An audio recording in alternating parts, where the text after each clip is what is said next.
အားလုံးပဲမင်္ဂလာပါ UK Match TV ရဲ့ Facebook နဲ့ YouTube Channel ကနေကြိုဆိုပါရစေ။ England Premier League ကတရားဝင်19ပွဲကစားပြီးတော့ရာသီဝက် officially ပြီးဆုံးသွားခဲ့ပါပြီ။ဆိုတော့ရာသီဝက် officially ပြီးတဲ့နောက်ဆုံးပွဲမှာ Liverpool ကသူတို့ရဲ့အိမ်ကွင်းမှာဘန်လီကိုမထင်မှတ်ပဲတကူကုန်းရှိနေရှုံးသွားတော့ပထမရာသီဝက်မှာပဲ Liverpool အသင်းကဆိုးဝါးတဲ့ဂျာလက်အခြေအနေတွေနဲ့အဆင့်လေးထိကျသွားတယ်။မနေ့ကဒီချိန်ထိရမှတ်တွေအများကြီးဖြတ်ထားတဲ့ Liverpool အသင်းမထင်မှတ်ပဲတို့ကိုဆိုးဆိုးဝါးဖြစ်နေတယ်။ခုလက်ရှိ19ပွဲကစားပြီးတဲ့အချိန်ဒီနေ့ရာသီမှာရောဘယ်အသင်းကချန်ပီယံဖြစ်မလဲဆိုတဲ့အကြောင်းပေါ့နံပါတ်1အနေနဲ့ရာသီဝက်ရ19ပွဲမှာ Manchester City က18ပွဲကစားထားပြီးတော့ Tottenham Hotspur က18ပွဲရာသီဝက်ကိုချန်ပီယံဖြစ်နိုင်တာက Manchester United နဲ့ Leicester City Man City တို့3သင်းပဲရှိတဲ့အချိန်မှာ Leicester City ကမမီတော့တဲ့အတွက်ကြောင့် Man City ပဲကျန်တယ်ဒါပေမဲ့ Man City ရဲ့ပွဲကလည်းကံဖို့မရှိတဲ့အတွက်ကြောင့် United က19ပွဲအမှာရမှတ်40နဲ့ရာသီဝက်ချန်ပီယံဖြစ်ပါတယ်ပြီးခဲ့တဲ့နှစ်ဒီလိုအချိန်မှာလီဗာပူးကိုသူတို့က24မှတ်နောက်ကနေလိုက်ခဲ့ရတဲ့အချိန်မှာဒီနေ့ရာသီမှာ United ကလီဗာပူးကို6မှတ်ဖြတ်ပြီးဦးဆောင်နေတာပါဒါဟာဆိုရှာအတွက်တည်တည်တသ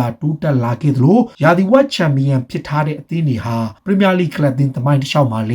ေရာသီကုန်မှာချန်ပီယံဖြစ်ထားတဲ့အစဉ်အလာတွေအများကြီးရှိခဲ့တာပါဆိုတော့ဒီနေ့ရာသီလက်ကျန်အနေထားရကျွန်တော်တို့နောက်ဆုံး6ပွဲကိုပဲသုံးသပ်ပြီးတော့ဘယ်အသင်းတွေကအခြေအနေကောင်းနိုင်လဲ February လအထိဘယ်လိုအခြေအနေတွေရှိမလဲပေါ့နံပါတ်1အနေနဲ့အမှတ်ပေးစရာကိုကြည့်ရင် Manchester United က19ပွဲကန်ပြီးတဲ့အချိန်ရမှတ်40ရထားတယ်သူတို့ကထိပ်မှာ2မှတ်ဖြတ်ထားတယ် Man City က18ပွဲကစားပြီးတော့ရမှတ်38မှတ်ရပြီးတော့ဒုတိယနေရာမှာတပွဲရောကစားထားတယ်တတိယနေရာမှာတော့ Leicester City က38မှတ်နဲ့ဒါပွဲတူကစားထားပြီးတော့ Manchester United နဲ့2မှတ်အကွာချန်ပီယံလီဗာပူးကဘန်လီကိုမထင်မှတ်ပဲရှုံးသွားတဲ့ရှုံးပွဲကြောင့်ပဲ34မှတ်နဲ့ဇယားထိပ်က United နဲ့6မှတ်အကွာသူရဲ့အောက်မှာတော့ Tottenham Hotspur က33မှတ်မှာတပွဲရောကစားထားလို့ Spa အနေနဲ့လည်းမျှော်လင့်ချက်ရှိတယ်လို့ပြောလို့ရတယ်ဒီနေရာမှာ Carlo Ancelotti ရဲ့ Everton ကလည်း32ဆိုတော့သူတို့ကလည်း2ပွဲရော့ထားတော့သူတို့အနေနဲ့လည်းမျှော်လင့်ချက်ရှိတယ်ဒါပေမဲ့ Everton ကရေရှည်မှာ Man City နဲ့လည်းပွဲကြံကစားဖို့ရှိတယ်သူတို့ရဲ့ခြေစွမ်းရကျွန်တော်တို့9သင်းကိုပဲကျွန်တော်တွက်မယ်ပထမဆုံးအနေနဲ့ United ကပွဲစဉ်19ပွဲမှာခြေစွမ်းတော်တော်လေးတည်ငြိမ်နေအထူးသဖြင့်သူတို့ဒီနေ့ရာသီမှာအဓိကတိုးတက်လာတာကဝေးကွင်းမှာရလက်တိတိသာကောင်းလာခဲ့တာပါအဲ့ဒီရလက်ကြောင့်ပဲ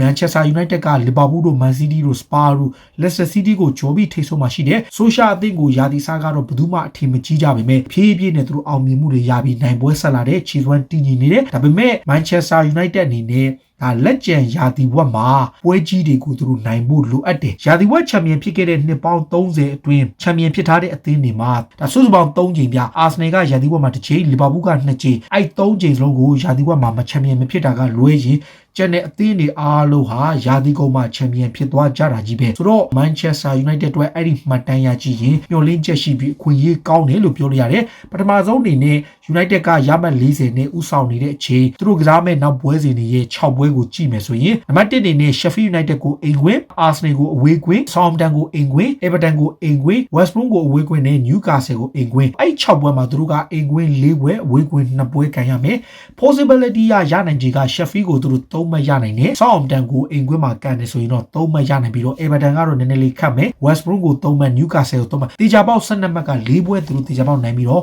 Arsenal ကိုသူတို့အဝေးကွင်းသွားကန်ရမယ်ပွဲရေနောက် Everton ကိုအိမ်ကွင်းပွဲကတော့နည်းနည်းလေးခက်ခဲမယ်ပွဲမျိုးဒီပွဲကတော့ဘာမဆိုဖြစ်နိုင်တဲ့အခြေအနေမျိုးရှိတယ်ဒါ United ရဲ့6ပွဲမှာ4ပွဲကမဆိုးဘူး12မှတ်လောက်ထိရပြီးတော့ကျန်တဲ့2ပွဲကနေသူတို့ဆိုရှာဘလောက်အမှတ်ယူနိုင်မလဲပဲကြည့်ရမယ်ဒါ Manchester United ရဲ့လက်ရှိ6ပွဲဒုတိယနေရာမှာအကောင်းဆုံးခြေစွမ်းပြနေသလိုလက်ရှိ Premier League အသင်း20ထဲမှာခြေစွမ်းအတီးငြိမ်ဆုံး clean sheet လည်းအများဆုံးရထားတယ်တပွဲရော့ကစားထားပြီးတော့အဲ့ပွဲနိုင်ခဲ့ရင်သူတို့ထိတ်ဆုံးအောင်ရောက်နေတဲ့ City ဟာနောက်ဆုံး6ပွဲဆက်နိုင်ထားတယ် Premier League မှာလည်းသူတို့ရလက်အရန်ကောင်းနေလို့ပြိုင်ပွဲရမှာ9ပွဲဆက်နိုင်ထားတယ် City ရဲ့လာမဲ့6ပွဲကိုကြည့်ရင် West Brom ကိုအဝေးကွင်း Sheffield United ကိုအိမ်ကွင်း Burnley ကိုအဝေးကွင်း Liverpool ကိုအဝေးကွင်း Spa ကိုအိမ်ကွင်းနဲ့ Arsenal ကိုအဝေးကွင်းဆိုတော့ပွဲစဉ်ဒီကရ Liverpool ရဲ့ Arsenal ရဲ့ Spa ရဲ့3သင်းကတော့ဒီအစောပိုင်း3ပွဲပြီးတာနဲ့ပွဲကြရမယ်ဆိုတော့ West Brom ရဲ့ Sheffield ရဲ့ Burnley ကတော့သူတို့တေချာပေါက်3မှတ်ရနိုင်မယ် Liverpool ကို Anfield ကွင်းမှာခက်ခဲသွားကန်ရမယ်ပွဲ Spa ကိုအိမ်ကွင်းဆိုတော့အိမ်ကွင်းမှာတော့သူ3မှတ်ရနိုင်တဲ့အခြေအနေမျိုး chance တော့များတယ် Arsenal ကိုအဝေးကွင်းဆိုပေမဲ့လည်း Arsenal ဟာ Manchester City ကိုအမြဲတမ်းရှုံးနေကြအသင်းဖြစ်နေတော့ Man City နဲ့အဲ့ Arsenal နဲ့ပွဲမှာလည်း3မှတ်တွက်ထားလို့ရှိရင်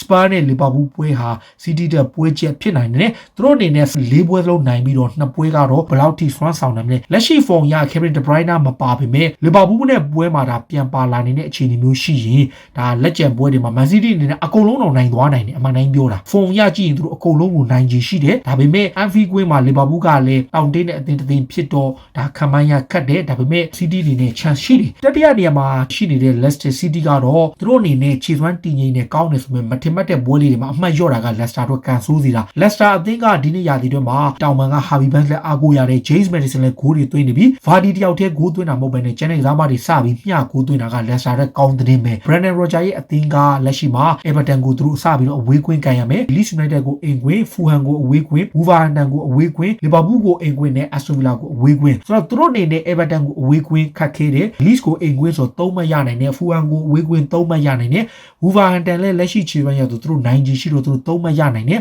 Aston Villa အဝေးကွင်းနဲ့ Liverpool ရဲ့အိမ်ကွင်းဆိုတော့ Liverpool ရဲ့အိမ်ကွင်းရဲ့ Aston Villa အဝေးကွင်းရဲ့ Everton အဝေးကွင်း3ပွဲကတော့နည်းနည်းလေးခတ်တယ်လက်ရှိနေထားရ Leicester ရဲ့ပွဲကလည်းအတိုင်းအတာတစ်ခုတည်းတော့ခက်ခဲတဲ့ပွဲမျိုးရှိတယ်ပြီးတော့မှ Champion Liverpool အသင်းကိုကြည့်ရင် Klopp ရဲ့အသင်းကနောက်ဆုံး Premier League 5ပွဲဆက်နိုင်ပွဲပြောင်းနေတယ်4ပွဲဆက်ဂိုးမသွင်းနိုင်ဘူးဒီလိုချိန်မှာ68ပွဲဆက်အိမ်ကွင်းရှုံးပွဲမရှိကရက်တန်သွားပြီသူတို့ Liverpool အနေနဲ့လက်ရှိမှာကန်ရမယ့်ပွဲတွေကိုကြည့်ရင်ပထမဆုံးအနေနဲ့ကြာသပတေးနေ့မှာ Tottenham Hotspur ကိုကန်မယ်အဲ့ပွဲမတိုင်မီမှာ Liverpool ကကန်ဆိုးရင်အစိတ်9လောက်ထိတောင်ကြာသွားနိုင်တယ်သူတို့ပွဲမကန်ခင်မှာ Spurs ကိုအဝေးကွင်း West Ham ကိုသူတို့အဝေးကွင်း Brighton ကိုအိမ်ကွင်းပြီး City ကိုအိမ်ကွင်းပြီးရင် Leicester City ကိုအဝေးကွင်း Everton ကိုအိမ်ကွင်းဆို Liverpool ရဲ့ပွဲကတကယ့်ကိုကြက်တယ် Brighton နဲ့ West Ham ပဲ Liverpool က3မှတ်ရနိုင်ပြီလက်ရှိဖုန်ရခုန၄ပွဲမှာတော်တော်ကိုခက်